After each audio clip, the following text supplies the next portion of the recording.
Күн шерифлеріңіз қайырлы olsun. Бүгін октябрьнің учы ве Қырым işgalinin 949 күні. Эфирде заман. Қырымда Сувдах районының Қаписхор қасабасында да бір Қырым татары, яғни Османов Ремзи қайып болды. 32 яшындaki еркек ана бабасындан айры қардабасынен evinde яша екен. Соңки кере ана бабасына сентябрьнің 25-інде телефон еткен. Базар ертесі күні сентябрь 26-сында ана бабасы она телефон етіп оламағанлар. Ремзи Османов яшаған азбарында оның арабасы да жоқ. Сойларының қайдеткеніне көре Ремзи саяси акция ве тедбірлерде иштирах етмеген.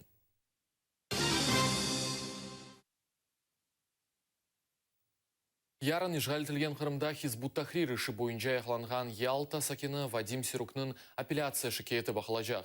Махкеме Сирукқа филологик ве лингвистик экспертизаларының копияларыны бермекні ләғу етті. Апелляция шикеті ижғалетілген юқары махкемесінде бақылажақ. Қатырлатам февраль 11 ве 12-сінде Қырымда мұсылманларының евелерінде Хутлеви, Тинтю ве яқалынувлар кечерілді.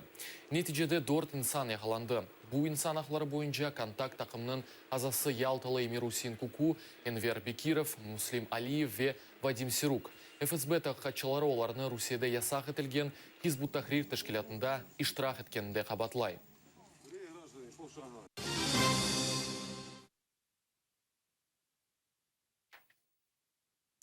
Сентябрь 30 күнден берлі Украина журналисті Роман Сущенко Москвадаки Лефортово сезосында болынмақта.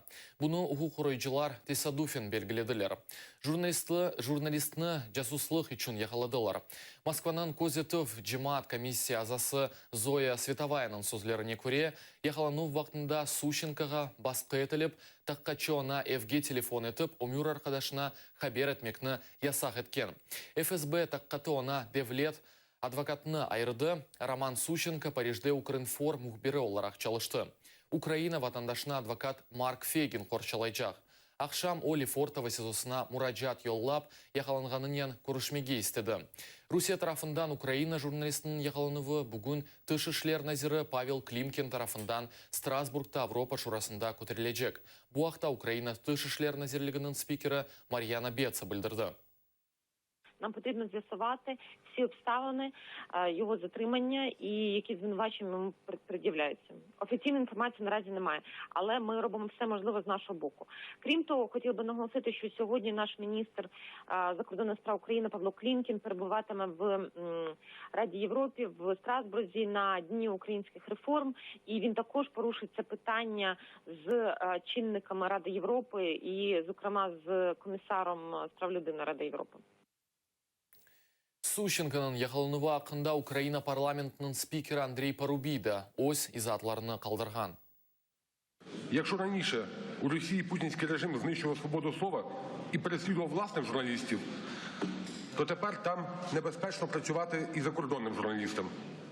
Я закликаю всі країни вільного світу, всі міжнародні організації дати жорстку оцінку переслідуванню журналіста, громадянина України. Bundan da ғыры Андрей Паруби Русия арасындаки виза режимі ақындаки суаліні музакире етмеге чағыра. Бұны бүгін фракция ве комитет рейслерінің топлышывы девамында білдіргендір. Bundan da ғыры халық депутатлары Русия Федерациясына қаршы япылажақ санкцияларының құветлендірілмесіне музакире етічек олалар. Можливо, є сенс сьогодні нам підняти питання і повернутися до ведення візового режиму з Російською Федерацією. А також, я думаю, що, можливо, є сенс, щоб ми обговорили питання розширення санкцій щодо Росії. Це є компетенція Верховної Ради. І я теж думаю, що був би сенс, щоб ми змогли проговорити питання розширення санкцій проти Росії. Ми повинні давати жорстку і швидку реакцію на подібні дії, які відбуваються в Російській Федерації проти українських журналістів. Русия еллерінің учте бірі Девлет Дума салявлары доғры кечмені деп эсаплай. Бұны Левада Центр ичтимаи қызметі тарафындан өткерілген сораф нәтижелері таздықлай. Салявлар адалетлі кечкеніне Девлет әлесінің 46% ишана, 22% ise bu sualге cevap berip olamады.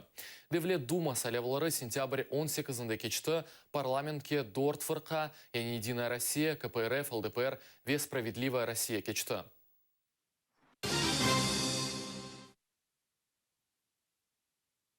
Türkiye'deki Kırım Tatar halkı Milli Meclisi'nin yasağını takbih etti. Devletinin resmi hakimiyeti bu haqda öz fikrini bildirmegenine bakmadan Kırım Tatar cemaat teşkilatları buna mukayyetlikten baka. Bu haqda Türkiye'den muhbirimiz hikaye edecek. Türkiye Cumhuriyeti Kırım Tatar Meclisi'nin yasaklanmasına göz yummaz. İstanbul Kırım Tatar Yardımlaşma Derneği vaziyetinin ciddi olganını düşüne. Türkiye'nin yakında bu mevzu hakkında izahat yapmasını bekley. Türkiye Cumhuriyeti hükümeti zaten Kırım'ın işgalini ve Donbas'ın işgalini, yani Ukrayna topraklarının işgalini tanımıyor zaten. Batı ile beraber ve Amerika ile beraber hareket ediyor. Şimdi bu Kırım Tatar Milli Meclisi'nin kapanışı daha yeni ve hafta sonuna denk geldiği için, ama Türkiye Cumhuriyeti Devleti de bu konuda mutlaka yani bunu kınayan bir karar alıp ve açıklama yapacaktır. Yani biz bunu bekliyoruz. Halihazırda Türkiye hükümeti Suriye'deki cenk ve PKK meselelerini çözmekte. Bu sebepten Kırım ve Kırım Tatarları ile bağlı meseleler geç ve az dikkatke alına. Ben belirlesem bu hafta içerisinde bunun hakkında mutlaka bir açıklamalar, bir şeyler gelirler.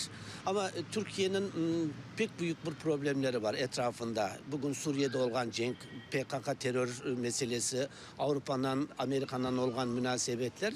Ondan dolayı Türkiye'nin gün tertibinde büyük bir başka problemler var. Ondan dolayı biraz kelgende, sıraya kirgende biraz artta kala. İstanbul'daki Rusya konsolosluğu yanından her gün binlerinin insan geçi.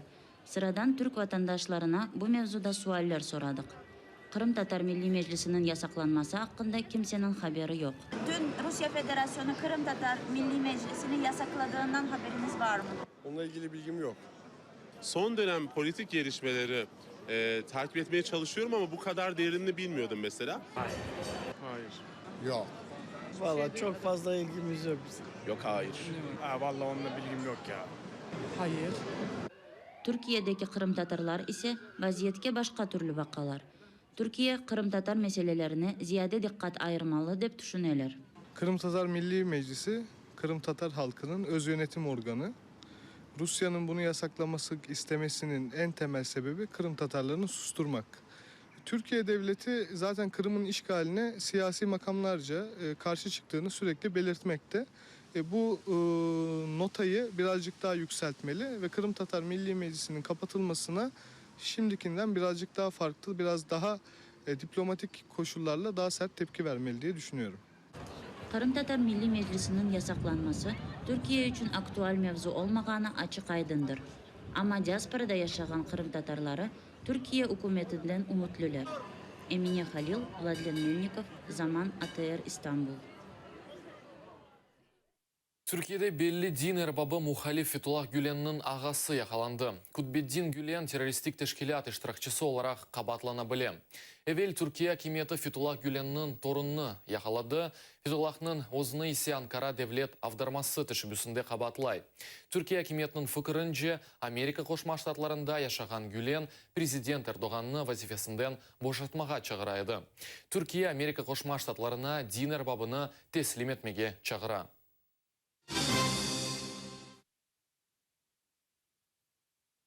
Keriç'nin timsali Mitridat merdiveni yavaş-yavaş viran etili. Merdivenin 400'den ziyade basamakları şehirinin merkezi meydanından Mitridat dağına alıp baralar. Anda Şanşuret tekli taşı, Ebedi Ateş ve Hadimi Pantikapey şehrinin kazamaları yerleşe. Rahatlanğanlarının bildirgenine göre turistik obyektini yaxşı etip bakmaylar. Можно поухаживать по сторонам, вот озеленить прекрасно было бы. Можно в некоторых местах поставить стульчики, чтобы люди не молодые уже поотдыхали там, посидели минут 5. Было бы прекрасно. Ну, с точки зрения, что это исторический памятник, она не может быть, безусловно, в идеальном состоянии. Ну, конечно, город в целом, и не только лестница, нуждается в дополнительном уходе. Но отвратительные дороги, это все говорят о Керчи. Мы в данный момент отдыхаем в курортном, без комментариев. Bu bizim sonki haberimiz edi. ATR ile olunuz. Görüşmek üzere.